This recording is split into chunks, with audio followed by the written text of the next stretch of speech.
నమస్తే రమగారు. నమస్తే జయ. రమగారు, నెల సంపాదన అనుకుందాం. నెలంతా కష్టపడితే మంత్ ఎండ్లో మనకి శాలరీ పడుతుంది ఫస్ట్లో కదా. మళ్ళీ నెలంతా కష్టపడతాం, మన అవసరాలను తీర్చుకుంటాం, మళ్ళీ మామూలే. నెలంతా కష్టపడటం, శాలరీ రావటం, మన అవసరాలు తీర్చుకోవటం. ఇంకా ఇదే నా జీవితం. ఇట్లానే రొటీన్గా ఇంత సంపాదన ఇంత ఖర్చు, ఇంత సంపాదన ఇంత ఖర్చు. కొంచెం ఎక్కువ వెళ్తే అప్పులు పాలవటం, ఆ ఖర్చును తగ్గించుకునే ప్రయత్నం చేస్తూ ఉండటం. ఇంతకు మించి ఎట్లా రమ్మగారు? అంటే ఇంకా ముందుకు వెళ్ళాలనే ఆలోచన కొంతమందికి ఉంటుంది. ఎలాగైనా వెళ్తారు, అంటే జీవితం అనుభవించడం ఎలా అంటావా? జీవితాన్ని ఎట్లా ఎంజాయ్ చేయాలి? ఇంక ఇదే రొటీన్ అయిపోట్లా కాదా? పొద్దున్న జీవులు అంతే, వేతన జీవులు అందరి పరిస్థితి ఇదే కదా జయ. ఎవరైనా లెగ్సామా, రెడీ అయ్యామా, ఆఫీస్కి వచ్చామా, వర్క్ చూసుకున్నామా, ఇంటికి వెళ్ళామా, తిన్నామా, పడుకున్నామా, మళ్ళీ లెగ్సామా, రొటీన్. మంత్ ఎండ్ వరకు వెయిట్ చేస్తామా, శాలరీ వచ్చిందా, మళ్ళీ నెలంతా కష్టపడాలి.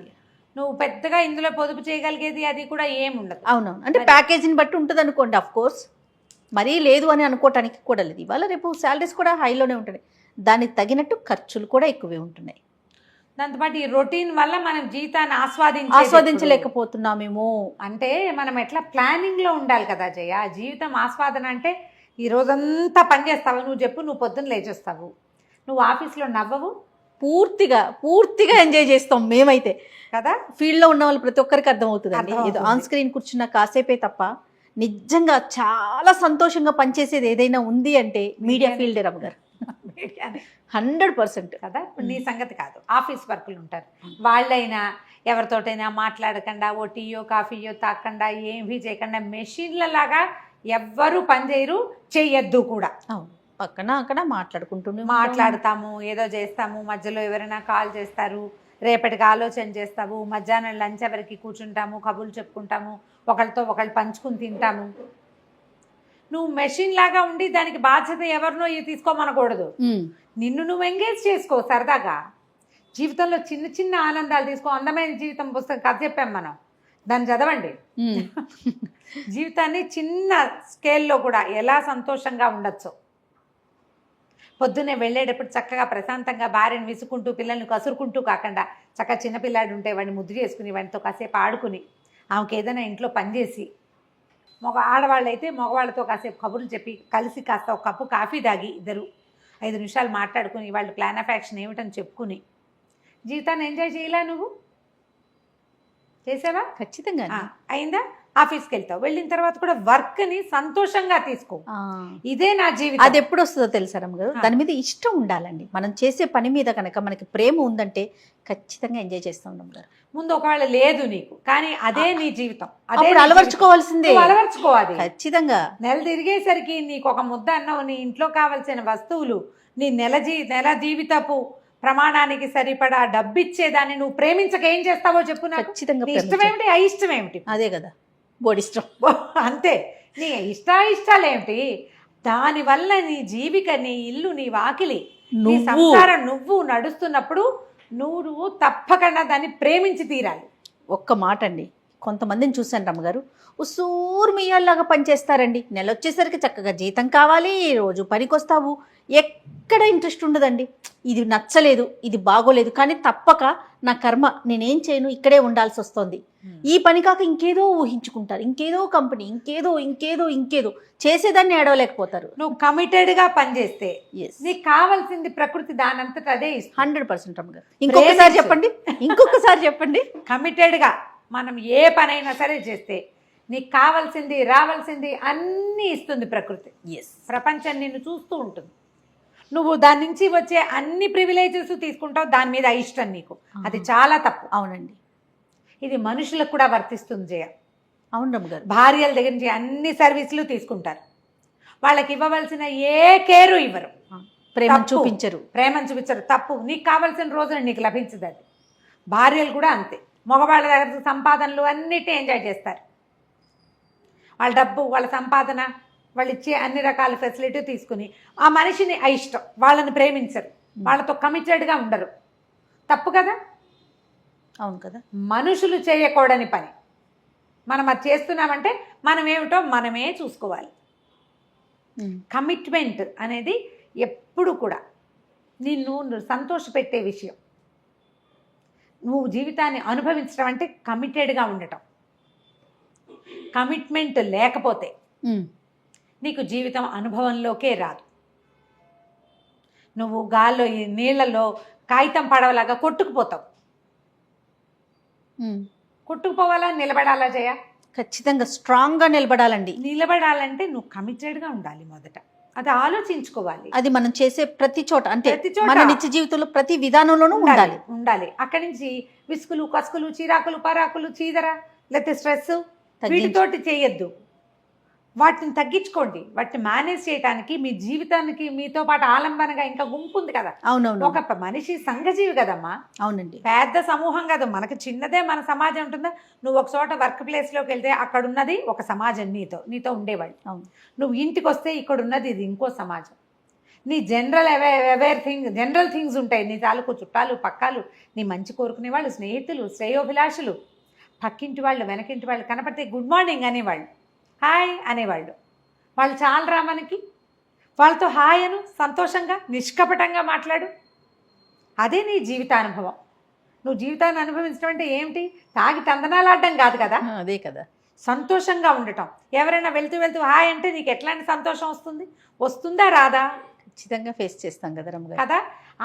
ఒకవేళ రాదని ఎందుకు నాకు సంతోషం రావట్లేదు అని ప్రశ్నించుకో. అది మనలో లోపం ఉన్నట్టే కదా. గ్యారంటీగా నీకు ఎవరైనా పలకరించినా నువ్వు మొహం మార్చుకునే ఉంటావంటే మొహం మాడుకు నీ ప్రత్యేకత అనుకో.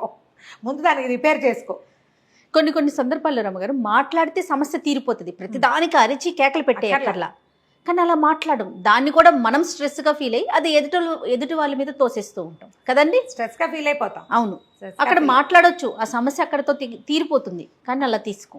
తర్వాత మనం జీవితాన్ని ఇలా నెలసరి సంపాదనలతోటే ఉంటే మనం ఎట్లా అనిపిస్తుంది. మీరు ప్లాన్ చేసుకోండి సరిగ్గా. ఎట్లా అంటారు? ఇప్పుడు నీకు 50,000 నీ జీతం అనుకో. నీ ఖర్చులు ఒక 40,000, ఒక 10,000 నువ్వు సేవ్ చేయగలవు. ఒక 5 తగ్గించు, 35 చెయ్యి. ఇట్లా ఒక 6 నెలలు చేశాక ఒక చిన్న ట్రిప్ వెళ్ళు నువ్వు దాచిపెట్టిన డబ్బులతోటి. ఇక ఉద్యోగపు హైరానా ఏమీ లేదు. ఒక 1 వీక్ పాటు అంతే. అమ్మ నాన్నని తీసుకెళ్ళు, భార్య పిల్లల్ని తీసుకెళ్ళు, అన్నయ్య వదిన అక్క బావ అలా కలిసి వెళ్ళు. ఎప్పుడైనా ఒకసారి సడన్గా చుట్టాలు వేరే ఊళ్ళో ఉంటే ఒక 4 రోజులు పిల్లల్ని తీసుకుని వెళ్ళిరండి. మీ జనరల్ సేవింగ్స్ కాకుండా ఇలా కొంచెం సేవ్ చేయండి. ఒక సడన్ ట్రిప్ ప్లాన్ చేసుకోండి. స్నేహితులతో కలిసి వెళ్ళండి. తాగటం, తినటం నువ్వు ఒకడివే కాదు, కుటుంబంతో ప్రాక్టీస్ చేయండి. ఇప్పుడు మన సమస్య ఏంటంటే జయ, మనకి సమాజాలు చిన్నవి. ఇప్పుడు పోనీ మనమైనా మనమ్మ భార్యాభర్త ఒకళ్ళో ఇద్దరో పిల్లలు వేసుకో. మన కజిన్స్ కూడా 25 మంది లేరమ్మా. ఇప్పుడు లేరు కదా. ఇదివరకు 10, 20 ఉండేవాళ్ళం. ఇప్పుడు మన కజిన్స్ వాళ్ళకు ఒక్కొక్కళ్ళు ఇద్దరిద్దరు పిల్లలు. అవును. కజిన్స్ని కలవండి. మన పాత ఊరికి ఒకసారి వెళ్ళిరండి. మనతో పాటు చిన్నప్పుడు కలిసి చదువుకున్న వాళ్ళంతా ఎక్కడెక్కడున్నారు, ఏమేం చేస్తున్నారో కనుక్కోండి. ఎవరైనా మనకంటే చాలా బాగుంటే అసూయపడద్దు, సంతోషపడండి. వాడిని చూసి మోటివేట్ అయ్యి మనం కూడా అట్లా చెయ్యాలనుకోండి. జీవితాన్ని అనుభవించడం అంటే ఇది. ఏ పని లేకుండా ఉండటం జీవితాన్ని అనుభవించడం అని పొరపాటును కూడా అనుకోవద్దు. జీవితాన్ని పని చేస్తూ ఆస్వాదించాలి. పని చేయకుండా కూర్చుంటే జీవితం స్టాగ్నేట్ అయిపోతుంది. కాలంలో నీళ్లు కట్టేసావు, ఏమవుతాయి? మురిగిపోతాయి కొన్నాళ్ళకి. ప్రవాహమే కదా దాని అందము. వెళ్తూ ఉండాలి. ఆ వెళ్ళటంలో పని ఉంది, పాట ఉంది. సో రొటీన్ లైఫ్లో చిన్న చేంజెస్ చేసుకోండి. చిన్న చేంజెస్ చేయండి. రెగ్యులర్ సేవింగ్స్ కంటే కూడా ఒక డిఫరెంట్ సేవింగ్. ఎప్పుడు ప్రతి వారం ఒకే చోటకి వెళ్ళి తింటాము, ఒకే చోట ఉండటము, ఇంట్లోనే పడి ఉండటము కాకుండా ఫర్ ఏ చేంజ్ ఏదైనా చేయండి. కొత్తగా ఆలోచించండి. ఎప్పుడు చూడండి ప్లేసులకి. అందరూ వెళ్ళే ఒక పార్కుకే వెళ్ళకండి, ఇంకెక్కడికైనా వెళ్ళండి. 4 అడుగులు వేసి నడవండి. భార్యాభర్త కలిసి యోగా క్లాస్కి వెళ్ళండి. ఏ జూంబా క్లాసులో ఇవన్నీ వచ్చినాయి. మీరు ఒకళ్ళతో వాళ్ళొకళ్ళతో వెళ్ళిపోకుండా మీ ఇద్దరు కలిసి వెళ్ళండి. ఇలా ఎక్కడికైనా వెళ్ళండి, ఏదైనా చెయ్యండి అనగానే చెరుకో పక్కకి లాక్కుని ఇప్పుడు ఏంటంటే నేను వింటున్నాను జయ ఇట్లా. అవునండి. ఆవిడకి బిర్యానీ నీకు ఇష్టమైతే నువ్వు తెప్పించుకుని తిను, నాకు ఇష్టమైంది. ఇలాగే నీకు ఇష్టమైన చోటుకి నువ్వు వెళ్ళు, నాకు ఇష్టమైన చోటుకి నేను వెళ్తాను. ఇక నువ్వు కుటుంబం నా బొంద. కొన్నాళ్ళకి ఆవిడకి అక్కడ ఫ్రెండ్స్, ఈయనకి ఇక్కడ ఫ్రెండ్స్. అంతే. కొన్నాళ్ళ పైక మీ ఇల్లు మీది, మా ఇల్లు మాది. ఒకళ్ళ కోసం రెండో వాళ్ళకి నచ్చింది చేయాలి. ఒక నెల నీ ఛాయిస్, రెండో నెల నా ఛాయిస్. సంసారం ఇలా ఉంటే ఎంజాయ్మెంట్ ఏంటో తెలుస్తుంది. రైట్. సంసారం బాగుంటే ఉద్యోగంలో కూడా హ్యాపీగా ఉంటాం. ఇప్పుడు మన పాయింట్ అదే కదా, మన సంపాదనలోనే ఉంటే జీవితాన్ని ఎప్పుడు అనుభవిస్తాము అని. మన పక్కనున్న వాళ్ళని సంతోషపెట్టి సంతోషపడండి, ట్రై చేయాలి. ఇవన్నీ కూడా ప్రయత్నాలే చేయ. మనం ఎక్కడ తప్పు చేస్తున్నాం, ఎప్పుడు నేను సెల్ఫిష్గా ఉంటున్నానా, లేకపోతే ఎప్పుడు ఈ అమ్మాయి సెల్ఫిష్గా ఉంటుందా అనేది ఆలోచించండి. అసలు ఏది సెల్ఫ్, ఏది సెల్ఫ్లెస్ అనేది ఆలోచించండి. ఏ ఓల్డేజ్ హోమ్కో వెళ్ళరండి, అమ్మా నాన్నల్ని ఓల్డేజ్ హోముల్లో పెట్టకండి. ఎక్కడైనా అనాశరణాలయాలకు వెళ్ళండి, వాళ్ళకి కావాల్సింది ఏదైనా కాస్త కొనుకెళ్ళి పట్టుకెళ్ళి ఇచ్చిరండి. ఇట్లా ఏవైనా చేంజ్ చేసుకోండి లైఫ్లో. అప్పుడు ఈ మొనాటని, ఈ సంపాదన వెనకాలే పరిగెడుతున్నామనే భావాలు తగ్గిపోతాయి. ఇవాళ రేపు ఇద్దరు వర్క్ చేసేటప్పుడు ఈ ప్రెషర్ వస్తుంది. అవును, నెలంతా పరిగెడుతున్నాము, మనం ఏమి ఎంజాయ్ చేయటం లేదు అనిపిస్తుంది. చిన్న చిన్న ఆనందాలు వెతకండి. ఎవరి లెవెల్ ఆఫ్ ఆనందాన్ని వాళ్ళు, ఎవరి పద్ధతిలో వాళ్ళు, మీ ఛాయిస్ని బట్టి. వాన వచ్చేటప్పుడు కాగితం పడవ చేసి నీళ్ళల్లో వేసినా సంతోషంగానే ఉంటుంది. నేను ఇప్పటికి చెప్పనా, నేను ఇప్పటికీ కూడా ఈ షాపింగ్ లిస్ట్ రాస్తామా కాగితం, అది లిస్ట్ అయిపోయిన తర్వాత అది పడిపోతుందా, నేను దాన్ని మడత పెట్టి పడవ చేస్తాను జయ. తోచకపోతే చేసే పనులు, ఏదో ముగ్గేస్తాను, పెద్ద వాకిట్లో ముగ్గులు గీగులు నేనేం వేయను, మా సత్యవత వేసుకుంటుంది. ఏదో ఒక దాని మీద ఏదో గీస్తూ ఉండటం. కాగితం పడవలు ఎన్ని పడవలు ఉంటాయో మా ఇంట్లో. ఇంకేం పెద్దవి రావు నాకు, కత్తి పడవ, మామూలు పడవ రెండు వచ్చు.